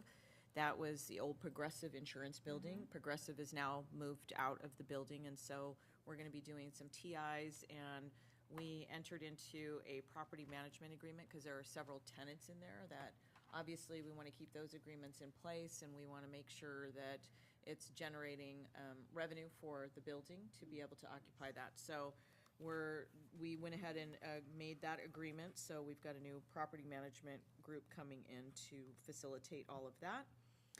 And then there was a lot of stuff going on with IRIN and all of the monies that they've got going on with that. And I don't know if there's any opportunities. They've got a lot of fellows that are going on and being provided and paid for through IRIN for the energy side of it.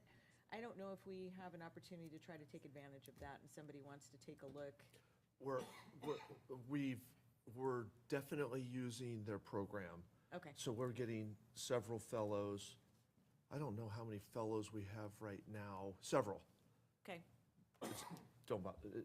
But we pay attention, and then we go to them and say, we'd like another fellow. Okay. So No. we're definitely paying attention. The IRIN fellows are kind of specific to that program, which we Yes. don't really take advantage, that we can't take advantage of that program. But we do love the fellow program. Well, and that's why I was And kind we've of hired wondering. permanently one of the fellows that we had. Absolutely, but that's why I was wondering if, we have such an energy component here, if there was any opportunity for us to try to take a look at that and take advantage of that fellowship to try to do it. So I just cut kind of wanted to, costs there. just kind of wanted to throw there. So, I was gonna say though, I mean, this is the first experience I've had with it, but a really good friend of mine is a fellow right now, and they've had such a hard time finding a job. So it's really solving a problem in this market, Yeah. like huge. yeah, so they've been able to, this cycle, their goal was to do 27 fellows. They have 31. That's awesome. They were saying they So have more fellows. it's been a great program, and I'm glad to see that it's lifted up, stood up, and moving forward, and just good things. And then so TUMF, there was some discussion of TUMF. There was a dip in TUMF funds, different activities that are going on. It now looks like it's back on the rise. Again, TUMF does not affect us, but it is something that certainly affects the memberships. It gives us an indicator of what construction is going on out there, how things are kind of managing, and where we're going to fall into the fold. So there was a little bit of a dip, but it looks like it's getting back to uptick. So just more to come on that. And we're continuing to plug forward for General Assembly, which will be obviously our signature event. It's 35 years that we're celebrating this year. We're really getting a huge response from the public and sponsors, and doing some other things in regard to our keynote speaker, Tony Hawk. Who knew? I'm been kind of entertained, and I'm really looking forward to doing this guy's interview, and I've got to do some research. So if anybody is a Tony Hawk lover and wants to give me a little insight on, some questions and some things to ask, I'd love to get some feedback from that. So I welcome staff's opportunity, because I want to do a killer interview with this guy. We've got him, and let's get down to the nitty-gritty on this. And do you have the date for that event? June 18th. June 18th. Correct. It's always on a I have the day off Thursday. next day. Mm. Okay. That's Yeah. good. So He is going to teach you to do some tricks for the. I'm hoping, but you never know. I was told that we need to take out an extra liability policy for that, so we'll see. We'll see. Maybe I get it on a skateboard, maybe I don't. We'll see. But that's all I have to report for that. Thank you. And Sarah? Of course, they haven't met Yeah, yet. March, because it's a quarterly meeting. Again, these are not the meetings I I was had when gonna I was say- on Sarah. Soraya has moved to quarterly meetings because we were just canceling meetings and then so it went to quarterly. And for RICRA, this was a special meeting. The regular meeting is February 18th. Okay. All right. So this was a But special. obviously, this is because of prior leaderships standing it up Well, they're doing a correctly great and job. setting the- okay. Brenda walked so fast it could fly.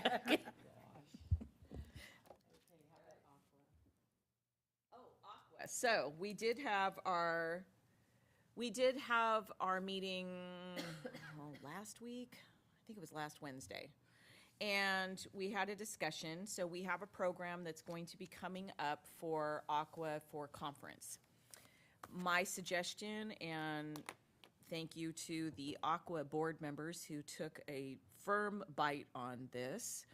We have actually approached our own general manager, Craig Miller, to lead a program that we're hoping will get main staged, event blow up on this to talk about where do we go now that SB 72 has passed? What does that mean for us?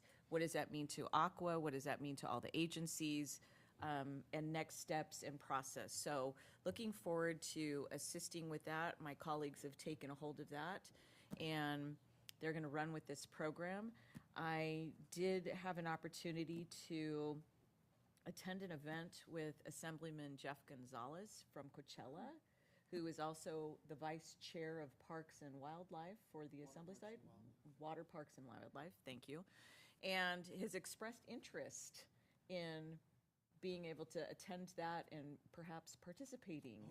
So he's a very dynamic individual and very entertaining. So you might want to reach out and invite him to attend or make a comment or participate in some fashion. Just saying, throwing that out there as a possibility. So working on, he's a new member obviously, and we're working on our relationship with him, and he really has an interest in water, being from the Coachella Valley. He really wants to talk about ag and talk about involvement and getting dialed into the water scene and what's going on in the greater Riverside area. So just wanted to plant that seed out there. But other than that, I'll give you more updates as we move through that program. And then we are also looking at doing a regional program. We've kind of painted ourselves into a corner at Aqua in Region 9. We've got a reputation, and the reputation is that we not only did the last quarter, we entered into a joint region program of 8, 9, and 10, but we now found out in the history of Aqua doing regional programs, we've had the largest program that we've turned out. The Salt and Sea program that we did a couple of years ago had a huge turnout. It was very beneficial. We got rave reviews. So everybody's expecting us to put on very promising, very, what's our next step? What's our bigger and better?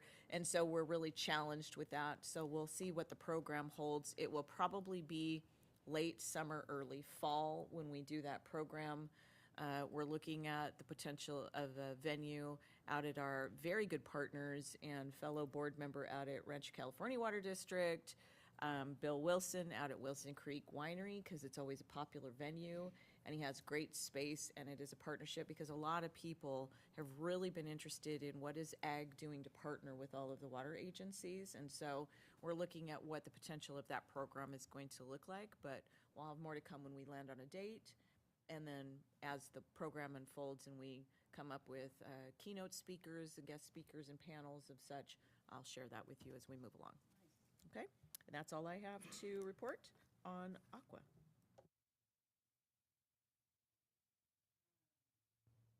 On to director's comments. Director Torres? Just want to start off with congratulating Western on being a top workplace. I think that's amazing. I was telling Sarah as she walked in that I saw the all hands on deck meeting, I guess it was this week or last week. And so I wanted to post it and say, this is why Western is a top workplace, but that was just from the top of my head. So when I saw it today, I wasn't sure if it was, so I didn't want to be inaccurate. And so, but really, that's why. Like you said, staff is feeling included because you include them. Staff is, all those responses you got is because it's true. And so congratulations on that. I think that's, it's very telling. It's, and that's why I asked about the application process and all of that, because from my experience, it is not that easy to receive this recognition. And so huge congratulations. I think it's important to use the metrics that you're receiving to make things better, and I've only seen that happen. The most recent example, we talked about it, Tim. There's a recruitment right now in customer service, and I've never received so many comments or questions or how do I apply, and I'm like, go to the website. But I have received so much, so many, and I get all the time, every year, all the time people ask me, like, help me get a job there or something. But that one was like, and it's because Western just has a reputation of being a great workplace. So congratulations. I'm very, very happy to hear that the employees feel that way. I went to the State of the City. I was sick for it kicked our butt. Like, this cold, it was just a cold, but it knocked everybody out at home. My poor parents felt it in Banning because they take the kids when they're sick. So, so I missed SAPA, which really, like I said, really broke my heart. I have a very special place for SAPA as a working mother in general. So I'm glad it went well. But went to the State of the City. That was a very, very good event. It is every year. The mayor does a phenomenal job, as well as the Chamber of Commerce, and highlighting what's going on in Riverside. But what I was seeing is that they were giving each other a bunch of awards, and I'm like, how does Western get in on this?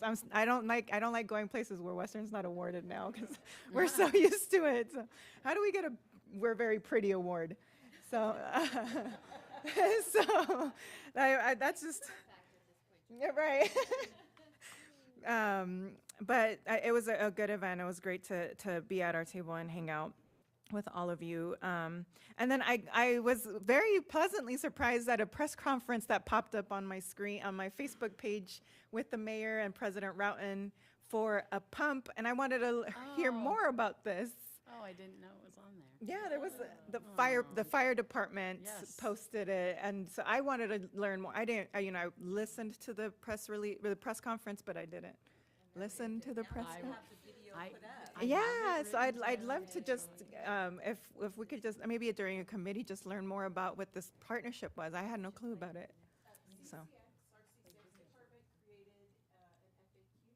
All about it, so I'll send that out. Oh, thank you. That was really awesome. So, and that's it. I hope everyone has a wonderful Black History Month. We take the time to recognize the contributions that Black Americans have made in our country and here, especially in our region. And if I don't see you before that, happy Valentine's Day. Hope you enjoy your loved ones. That's it. Director Risby? Of all, congratulations to the staff, to everyone here for being the top workplace. This is amazing. I don't have direct customers, but I've had people like, how do I apply for this job? How do I, get to work for Western? So that is a testament to you guys of the work you guys are doing, and great job. Congratulations, everyone. I did attend the CMUA Lobby Day. It was, it's always great, but this time it was packed meetings, one by one. But the great part was we were able to meet a lot of legislators, were able to share, thank them for helping us support our bill this year, and also the site reservoir coming up projects, which are and DCB project, which are very important to us. We were able to emphasize how important this is for not only Western, but for the region. So it was a great lobby day. I almost missed my flight, but I was able to make it. Thank God, and great day overall. I love going there, so thank you, Director Rotten, thank for you giving me the opportunity to go. Appreciate you covering Yeah. And then the retail agency roundtable, Shivaji Deshmukh was here, and it was a great event. I'm like Corona, Rancho, Lake Elsinore, Hurupa, everybody was representative was there. There was a great, discussion. Affordability was something that came a lot. Everyone was discussing how do we discuss this, and it was a great event that day. And then we attended State of the City and Riverside.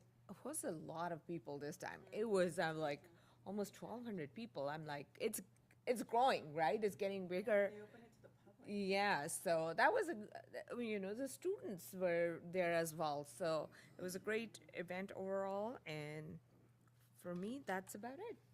Thank you. Director Gardner? You may have noticed that I have a decoration on my head.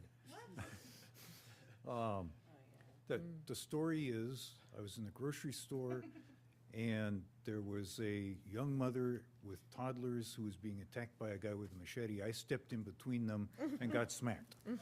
The truth, on the other hand, though, is I tripped over the door sill going into my kitchen from outside, hit my head on the doorknob, and have 13 staples. But I like the story better. So, and congratulations again on the top workplace. As a board member, I take pride in being part of an organization where the staff likes to work there. I've worked places where staff didn't like to work there. And it's just nice to see that. So thank all of you. Thank you and your team, Craig, because you make it happen. That's it. Sure, you can go next. Okay. So, Director Gardner, I am sorry that you had to experience that, but we should really look at opportunity when they come and present themselves. I'm thinking this is good real estate to maybe airbrush it with either the top workplace or Western's emblem. gosh. So, just saying, just saying. I failed to mention WRCOG is holding next month Women's History Month event. Unfortunately, they planned it on a date that I can't be there. And that's a real bummer because I'll be up at Metropolitan. Oh, and what day did they mention that it was on? Oh, yeah, March 10th. My birthday and Craig's birthday. So so I'll hopefully be able to do a video for that to be in there, but I will be up at Metropolitan. So I hope that my colleagues can attend that event. It grew too big for us to host here anymore. So we have outgrown this room, and it's going to be hosted. Merino Valley was gracious enough to allow us space over there at their little convention center and their conference area. So that is thank you to them, and thank you to that council member for arranging for that to happen. So I hope all of you can attend and give feedback, and I'm sorry I'm going to miss it this year. And I think, the State of the City for Riverside, it was a while since I had attended that. It's been a couple of years since I've had the opportunity to be able to go up there. It just didn't, for whatever reason, work out my schedule. But what a huge event. And Director Torres, I echo your sentiments. How do we get something presented? What does Western need to do to get on the map over there to get recognized for some of the good work and the partnerships that we do? So perhaps we'll have an advocate over there that will be able to try to promote that at some time in the future here soon. So just putting that out in the universe, putting that in the universe, because it is a large stage and huge participation, and a lot of business owners are over there. So I really think that they need to know what Western does and what we're about and what good work we do. And then kudos to staff again for, Craig, Top Workplace is really about the culture that has been brought into here and what is going on. And that's truly a testament to the leadership that's at the helm. And so thank you for everything that you do for our organization, bringing us forward. And thank you for being open to change and criticism when something isn't going right and accepting responsibility for that and trying to make it better. And I think that has shown exactly what has happened over the years of your openness to be able to do all of that, and it's paid off. And so I just want to kind of recognize it in that fashion. So, and that's all I have. Okay. Thank you. Just a couple things. I also was able to attend the Retail Agency Roundtable, and I just think that's a wonderful event. One of my friends is on the Rubidoux Community Services District Board. Well, actually, I have a couple friends on there, but one in particular is a newer member to that board. And I said, oh, before you leave, you need to go see the Waters Life Gallery. Oh my gosh, she was so taken with that. And I said, you know, that was in honor of Don Galliano. And so I already hear her, she's a doer.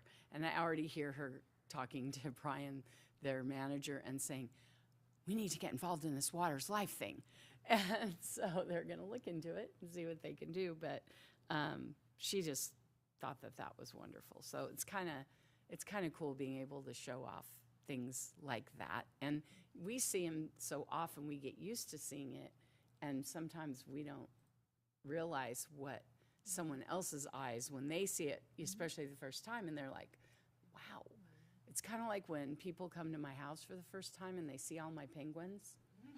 I have seen them so many times, and I live with them every day, and I'll see people come in my front door, and immediately they start going, looking and looking and looking, and I'm like, oh yeah, I collect penguins. So it was kind of like that for her. I think it was very fresh. So I'm glad that we do that event every year, and it was wonderful. And we talked that day a little bit about because we talk a lot about the Met family and then the Western family. And I think I just brought it up in a couple remarks. I said that I felt like everyone in the room there all the participants were part of our Western family. And I just want to tell you, Dean, when you presented this morning, I loved how you said, you know, good morning, directors.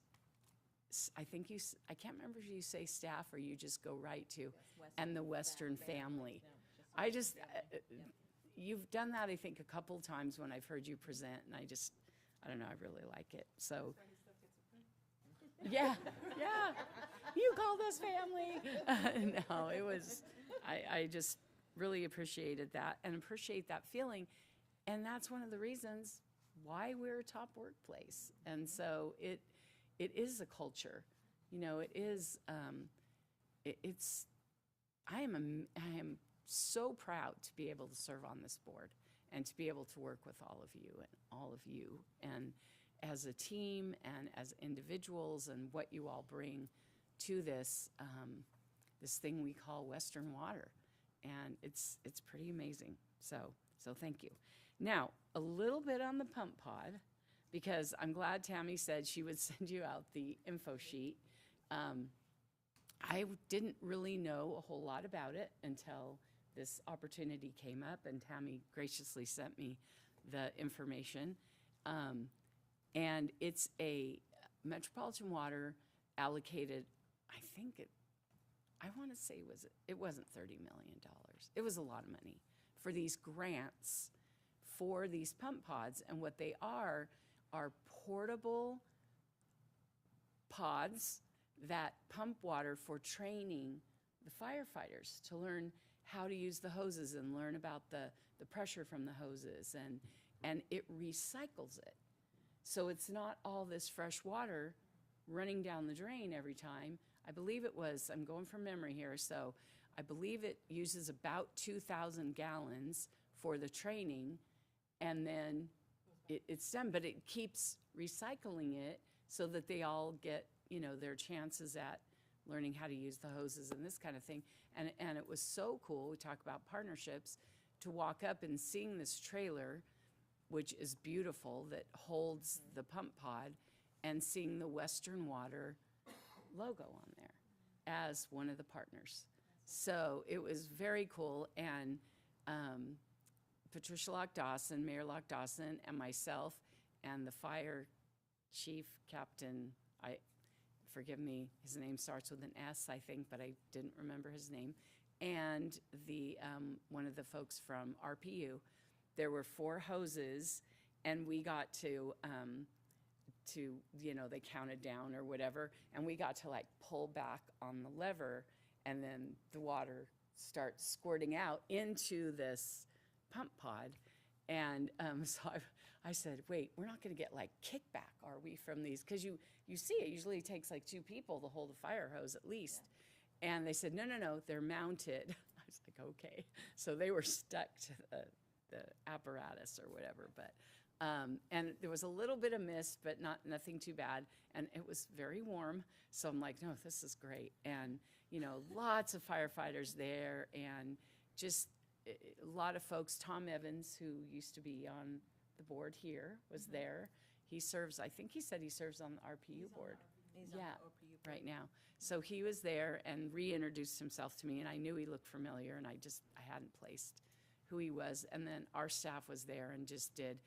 As soon as I got there, Ken came up to me with the printed notes out, and he goes, I wasn't sure if you had these, and so I brought them, and then we had picture taking, and it was quite an event, and it was very, very well organized. I mean, down to like everything they did, I was very impressed. So very happy to have been able to participate in that and learn about what it was. And I guess it sounds like there'll be more of them. I don't know about in Riverside, but in the Met areas, because of this grant funding. So it's Riverside's project or Matt's project? It's it was Met, Western, we were a partner, RPU, and City of Riverside. Did I get, and there was one more, water something.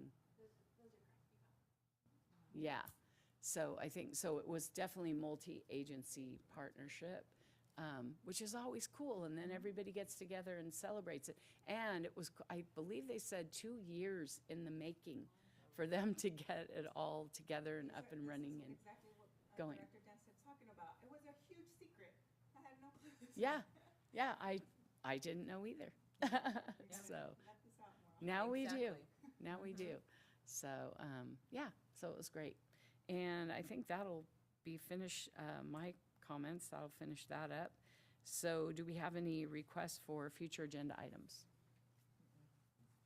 No, I don't see any. So we will move. Mr. Ballinger, do you want to take us into closed session? Yes, the board will be convening into closed session to discuss the 2 items that are listed on the agenda.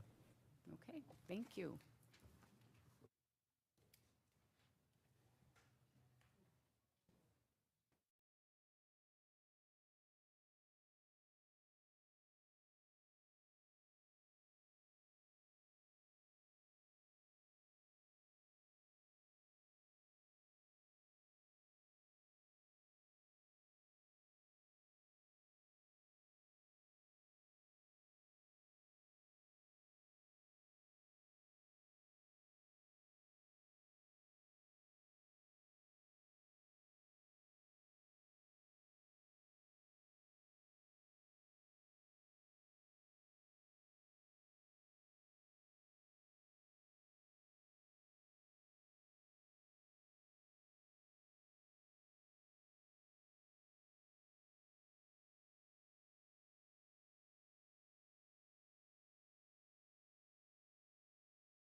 Are we ready? Okay. Let's call this meeting back. We are back from closed session.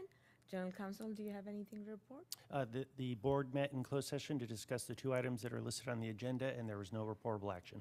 All right. With that, our next meeting is Wednesday, February 18th at 9:30 a.m. And with nothing further to add, we will adjourn this meeting at 12:33.